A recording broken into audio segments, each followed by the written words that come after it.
आया बहिणींच्या सन्मानाशी खेळाल तर सोडणार नाही. शिर्डीच्या जन आक्रोश मोर्चात डॉक्टर सुजय विखे यांची गर्जना. शिर्डीत घडलेल्या विनयभंगाच्या घटनेनंतर वातावरण चांगलेच तापले आहे. सकल हिंदू समाजाच्या वतीने काढण्यात आलेल्या हिंदू जन आक्रोश मोर्चामध्ये माजी खासदार डॉक्टर सुजय विखे पाटील यांनी आक्रमक भूमिका घेत प्रशासनाला थेट इशारा दिला.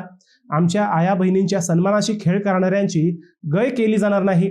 कोपरगावप्रमाणेच येथेही आरोपींची धिंड निघाली पाहिजे, असे ते म्हणाले. शिर्डी हा साईबाबांच्या सर्वधर्म समभावाचा संदेश देणारा परिसर असला तरी महिलांवरील अत्याचार आणि गुन्ह्यांविरोधात कठोर कारवाई आवश्यक असल्याचे त्यांनी स्पष्ट केले. मोर्चा दरम्यान विविध नेत्यांनीही आपली भूमिका मांडत आरोपींविरोधात कठोर शिक्षा आणि प्रशासनाने कडक पावले उचलण्याची मागणी केली.